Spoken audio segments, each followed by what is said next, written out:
At one time, charging any interest on a loan was called usury and was subject to severe penalties, including death. Every major religion forbade usury. Most of the arguments made against the practice were moral. It was held that money's only legitimate purpose was to facilitate the exchange of real goods and services. Any form of making money from simply having money was regarded as the act of a parasite or of a thief. However, as the credit needs of commerce increased, the moral arguments eventually gave way to the argument that lending involves risk and loss of opportunity to the lender, and therefore attempting to make a profit from lending is justified. Today, these notions seem quaint. Today, the idea of making money from money is held as an ideal to strive for. Why work when you can get your money to work for you? However, in trying to envision a sustainable future, it's very clear that the charging of interest is both a moral and a practical problem. Imagine a society and economy that can endure for centuries because, instead of plundering its capital stores of energy, it restricts itself to present-day income. No more wood is harvested than grows in the same period.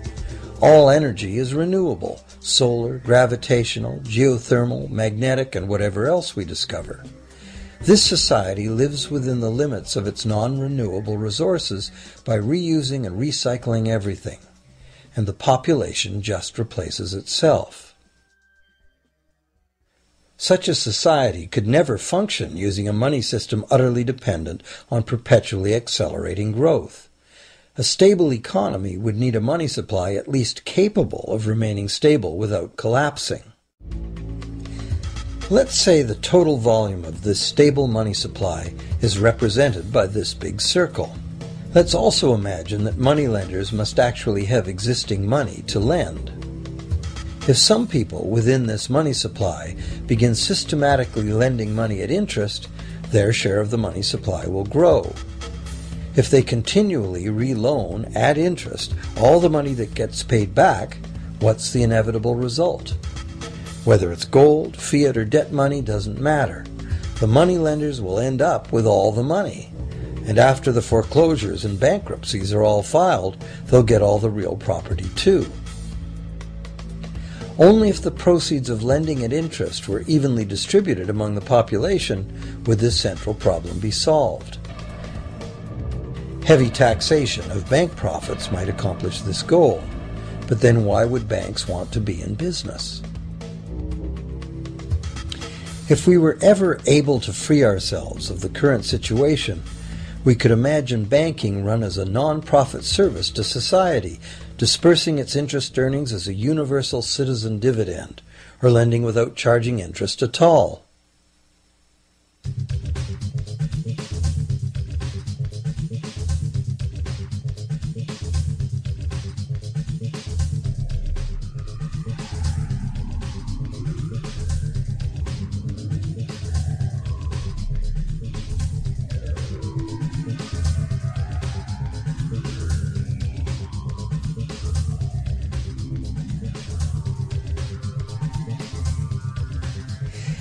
If it is the fundamental nature of the system that causes the problems, tinkering with the system cannot ever solve those problems. The system itself must be replaced.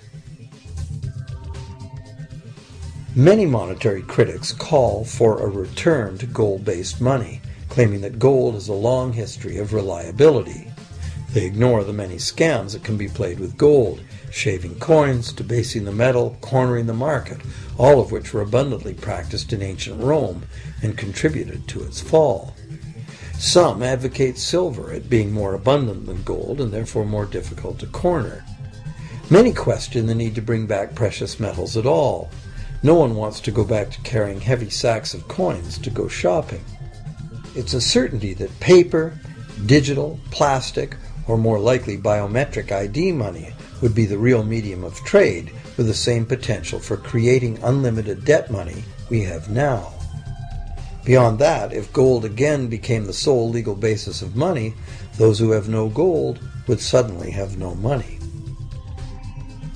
Other monetary reform advocates have concluded that greed and dishonesty are the main problems, and that there may be better ways to create an honest and equitable money system than returning to silver or gold. Inventive minds have proposed a variety of alternate ways to create money.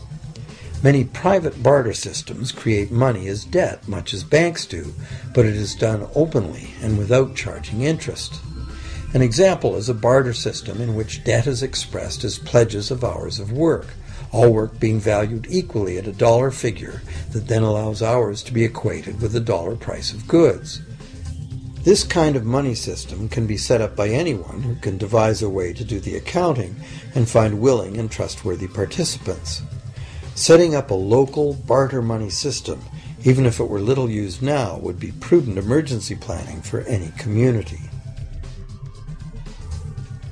Monetary reform, like electoral reform, is a big topic, and one that requires a willingness to change and to think outside the box. Monetary reform, again, like electoral reform, will not come easily, because the enormously powerful interests that benefit from the existing system will do their utmost to maintain their advantage.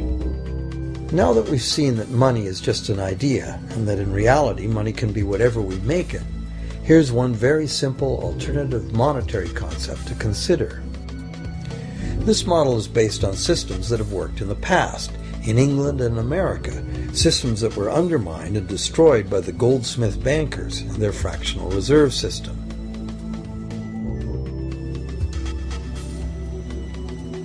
To create an economy based on permanent interest-free money, money could simply be created and spent into the economy by the government, preferably on long-lasting infrastructure that facilitates the economy, such as roads, railroads, bridges, harbors, and public markets.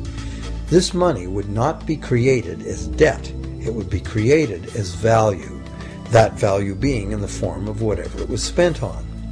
If this new money facilitated a proportional increase in trade requiring its use, it would cause no inflation whatsoever.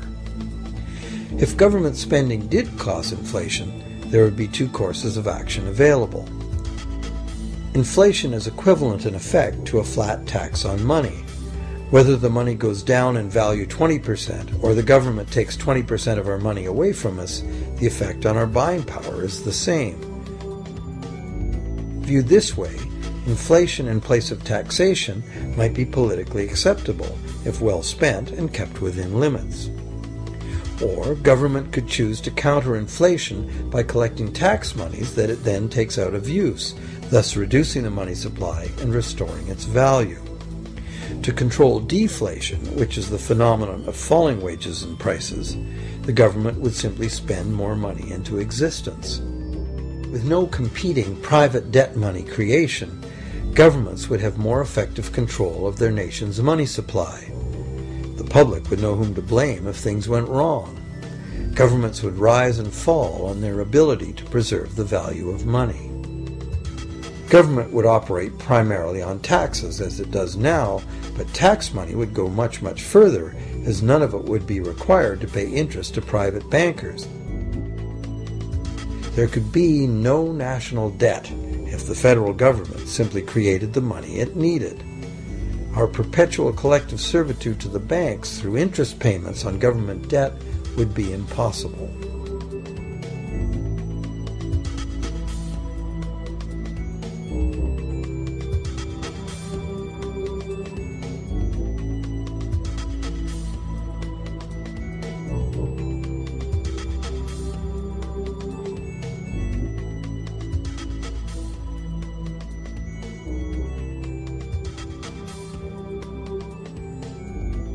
What we have been taught to believe as democracy and freedom has become in reality an ingenious and invisible form of economic dictatorship.